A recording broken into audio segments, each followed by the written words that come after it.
पुलाचे काम जे त्यांच्यानी कॉन्क्रीट घातलेले असतात त्याका लोकांना काय ना ते किती दिवस टिकतले याची गॅरंटी कोण दिता का त्यांचे अधिकारी सुद्धा ना. साताड्डा नायबाग पेडणे ब्रिज सद्याक धोकादायक स्थितीन. हो ब्रिज केन्नाय कोसळून पडलो जाल्यार मोठी दुर्घटना घडूं येता, जिवीत हानी जावंक येता अशी भिरांत स्थायीक लोकांनी उक्तायल्या. ह्या ब्रिजाच्यो लोखणाच्यो प्लेट्स भायर सरल्यात. येरादारीक येतना वतना बरोच त्रास जाता. सरकारान हाची दखल घेवची आनी ह्या ब्रिजाचो स्ट्रक्चर ऑडिट रिपोर्ट काडचो. त्याच प्रमाण तात्पुरतो न्हय तर परमनंट असो उपाय करून हो ब्रिज दुरुस्त करचो म्हण लोक मागतात. साधारण मला वाटतं 83-84 असेल उद्घाटन इथे झालेलं. शंकरराव चव्हाण होते तेव्हा हे मुख्यमंत्री. आणि आज हे फुल कुंपवत झालेला 2 कारणं आहेत. एक म्हणजे ह्याच्यावर दुरुस्तीची हे नाही, म्हणजे आता आम्ही 8 महिने झाले त्यांना निवेदन दिलेलं होतं 8 महिन्यापूर्वी किंवा हे रस्ता आहे, हे जे पूल आहे त्यातले ते पाटे जे आहे ते कमकुवत झालेले आहेत आणि तुम्ही तातडीने ती दुरुस्त करा. तर त्याच्यावर त्यांनी एकदा बघून गेले पण परत काय निधी काय खर्च घातला नाही. काल परत मी फेब्रुवारीमध्ये त्यांना निवेदन दिलं म्हणजे ग्रामपंचायतीमार्फत की तुम्ही लवकरात लवकर करा ते. तरी त्याने मला तेव्हा काय सांगितलं की आम्ही वर मंजुरीला पाठवलं आहे, निधी नाही आहे आपल्याकडे, तेव्हा मी लवकरात लवकर करून घेतो. पण आजपर्यंत काय त्याने आता हे बराचसा उठाव झाल्यानंतर मला वाटतं त्यांच्या कानापर्यंत ती बातमी पोचली असेल आणि त्यामुळे आता त्याने घेतलं. पण हे सिमेंटाचं आहे, हे सिमेंटाचं कितपत राहू शकेल याची खात्री आम्ही देऊ शकत नाही. आणि दुसरी गोष्ट याला कारण आहे की ह्या पुलाचं स्ट्रक्चर ऑडिट झालं पाहिजे, कारण बरीच वर्ष झाली आहेत.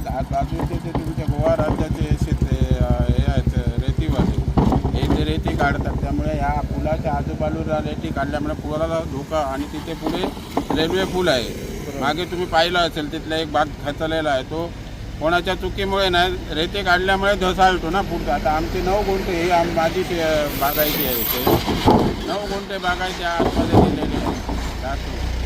मग आमचं म्हणणं काय, वैयक्तिक जे काय असतील ते बांधतील, पण जे पूल आहे हे पूल व्यवस्थित राहणं महत्त्वाचं आहे. कारण या पुलावरनं बऱ्याचशा आमच्या भागातले, तालुक्यातले, जिल्ह्यातले म्हणा लोक आम्ही गोवा राज्याचा पहिला आभारी आहे. ओके, ते आमचे लोक तिथे येऊन पोट भरत आहेत. तर हा संपर्क तुटला उद्या सकाळी, हे लाईटली कोणी घेऊ नये. हा संपर्क तुटला तर बऱ्याचशा लोकांना उपासमारीची पाळी निर्माण करणारं आहे. आणि जर जायचं परत गोव्यात झालं तर आम्हाला सावंतवाडीवरनं असं पत्राद्वयी मार्ग गोव्यात जावं लागेल. मग ते महागात पडेल. कोण 10,000ची कोण 15,000ची नोकरी करतो, त्यांना ते परवडणारं नाही आहे. त्यामुळे गव्हर्नमेंटने याच्यावर लवकरात लवकर एक निर्णय घ्यावा आणि या पुलाचं जर स्ट्रक्चर ऑडिट करून जर ते कुंपवत झालेलं असेल तर त्याच्यासाठी पर्यायी व्यवस्था त्याच्या लोकांनी केली पाहिजे अगोदर. तर अचानक जर पडलं तर जीवितहानी होणारच आहे, वित्त आणि जीवितहानी होणारच आहे. पण लोकांचं नुकसान होणार आहे की लोक जे नोकरीसाठी पोटा पाण्यासाठी हाताला काम मिळालेलं आहे ते त्यांचं हातातलं काम निसटून जाईल आणि लोकांवर उपासमारीची पाळी येईल. पुलाचे काम जे त्यांच्यानी कॉन्क्रीट घातलेले असतात त्याका लोकांना काय ना ते किती दिवस टिकतले याची गॅरंटी कोण दिता का त्यांचे अधिकारी सुद्धा ना. आम्ही जाय काय विचारतलो त्यांना, तर कामगारांक आम्ही काय विचारतलो, कोणाक तरी डोळ्याक पाणी लावचे काम असं आहे आणि काही एक नाही असं याच्यात. हे ह्या 8 दिवसात हे परत तडे जातले आणि परत होते तसे लोखंड दिसतले, ते प्लेटी दिसतले. हे लोकांका परत आमका उद्योग करतले काहीतरी आणि लोकांचे हाल करतले. उद्या पाल्या कोसळलेल्या लोकांका त्रास असा आहे. रोज इथे बघितलं तरी असंच असतं.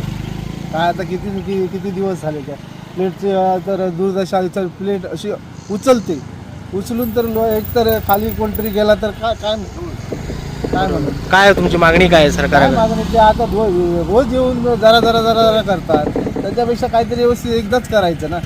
1985 ते 82-80 दरम्यान सुरू होतं काम केलेलं. आणि पूर्ण लोकांनी मला वाटतं सातारा गावच्या लोकांनी मला वाटतं 7 ते 6 एकर जमीन त्यावेळच्या रेटने 100-150 रुपये गुंठ्याच्या रेटने शासनाला दिले. कुठेतरी गोवा आणि आपलं जे संबंध आहेत पूर्वीपासूनचे कुठेतरी ते दूर होते, ते जॉईन होण्यासाठी. आणि बऱ्यापैकी लोकांनी ते सहकार्य केलेलं, चांगल्यापैकी काम चालू होतं इथं. आणि इथं होत असताना इथं पुलाची सध्याची परिस्थिती बघितली तर पूर्णतः नादुरुस्त आहे. म्हणजे आता एका वर्षानंतर येतात, 6 महिन्यानंतर येतात आणि थोडीशी डागडुजी करतात जातात. इथं येणारे आमच्याकडे दिवसाला मला वाटते 7 ते 8 हजार इथं पूर्ण गावामध्ये जाणारे आमचे जे रोजगार जे बेरोजगार आहेत ते कामासाठी तिकडे जातात, त्यांना काम मिळतं. भविष्यात इथं पुढे इथं काहीतरी अपघात झाला आणि एखादा अपघात झाला असताना कुठेतरी त्याची पूर्ण फॅमिली साहेब इथं काय म्हणतात ते डॅमेज होऊ शकते.